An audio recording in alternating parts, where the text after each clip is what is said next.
Hi there. My name is Lisa Linloff, and I'll be your professor this semester in your math class. I am trying to do a small orientation video to welcome you and explain what all of the different parts of the Brightspace homepage look like. I am using this course as my demo, but it does not matter. I teach Math 1332, Math 1314, Math 308. All of my classes, the homepage is the same and works the same way. So please don't be distracted by the name of this particular class.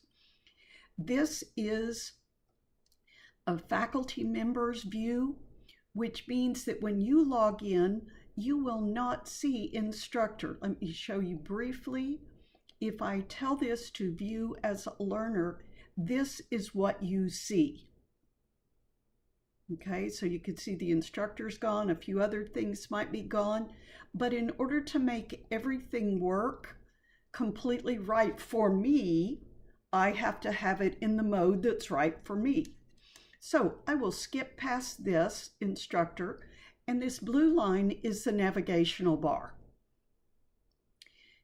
This is student assignments, student gradebook, your e-text, because you do not have to have and probably do not have a physical textbook, assessments, and I will talk just a little bit about each one of these.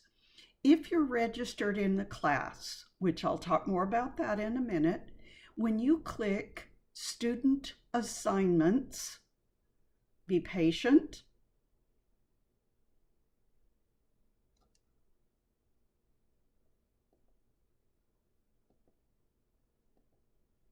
Okay, let me try this again.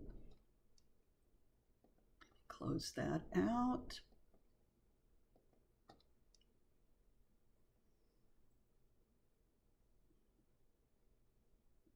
It's probably just as well that I had something, a little glitch. It's going to happen sometimes.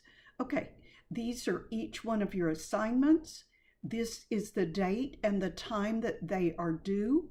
If you're in an online environment, you will find your tests here with a little flag, and the flag means you have to have done the homework before the test is available.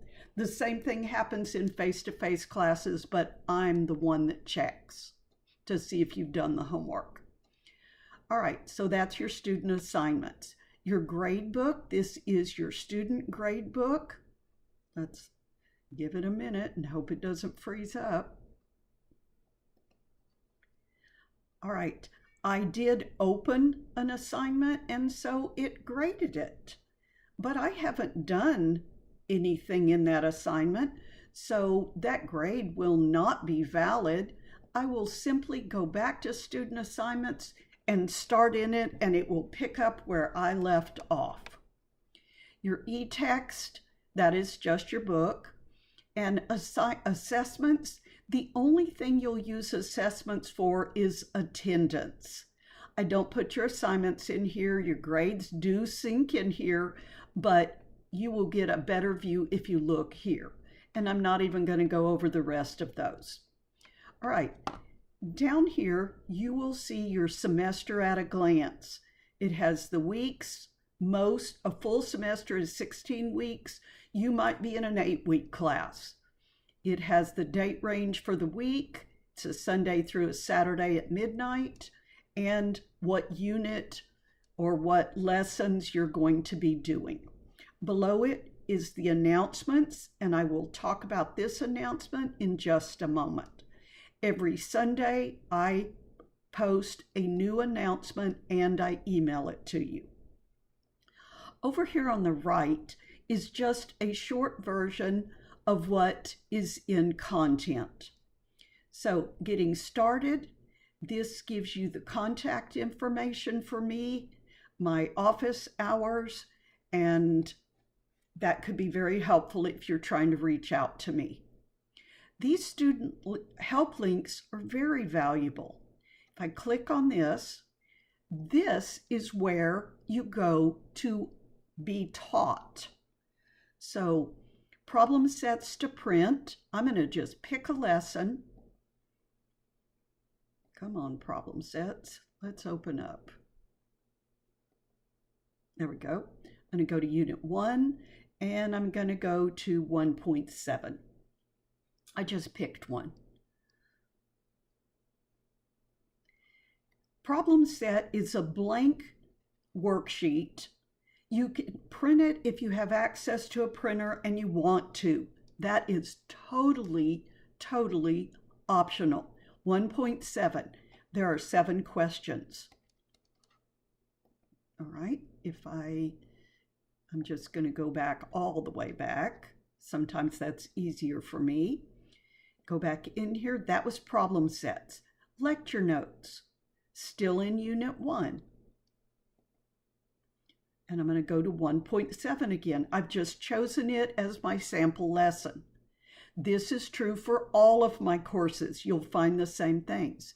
These are those same questions, but now they have the work and a little bit of explanation. That's valuable, but most students really want to hear their teacher talking about it. They want to be taught. Now, in this, there are reviews for tests with their solutions. There are some handout notes, can be very useful. And there's a link to video lectures. But I want students to really use the video lectures, so I put them in their own widget. So if I go to Unit 1, and this time it asked me to open in a new window. Some aspects of Brightspace do that. And this is YouTube. And every one of my lessons, every assignment has a video. So I'm in 1.7. You're going to get an ad.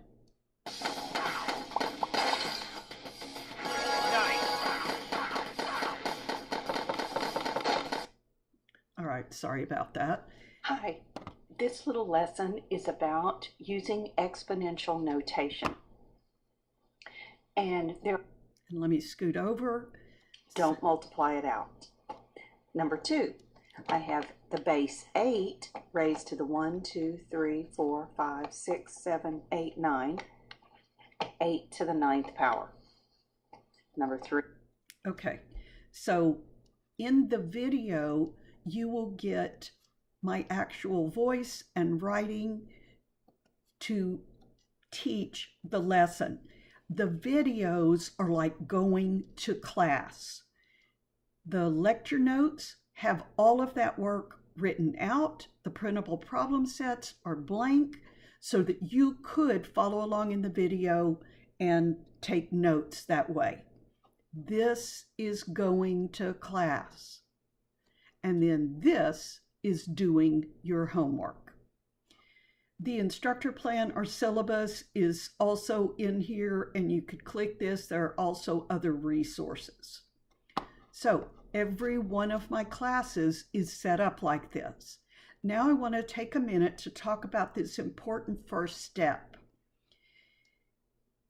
The very first time that you go into your math class this semester, and this is new, you have to register for your Pearson account.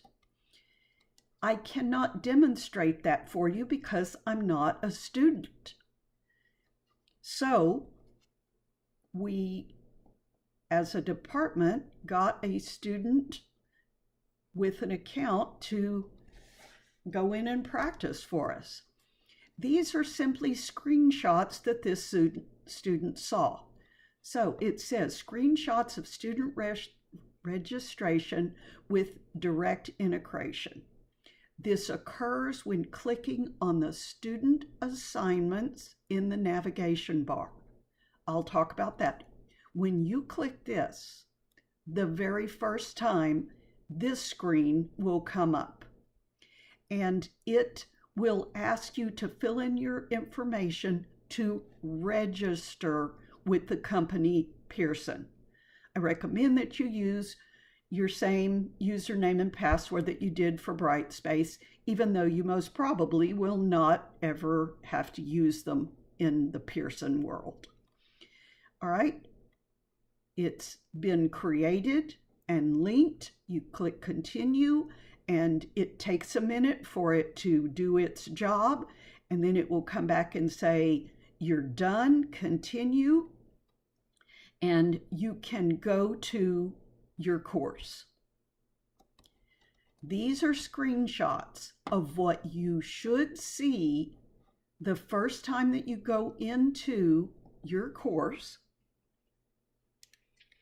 When you go in, you will see this, but you will not be able to do anything until you click on Student Assignments. We've set this up to be the trigger for registration. You go in and, whoops, I am in the wrong class. Let me go to the class I was using. I apologize. I'm not sure why it did that, but I believe I was in this class. And you can tell they all look the same.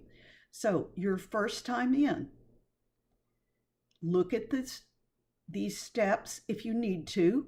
It just shows the steps. You're not registering by clicking this. You're just seeing the steps. You click Student Assignments in order to register. Okay, I am just an email away, and I hope that this orientation is helpful. Remember, no matter what class you're in, this is the process. Let's have a great semester.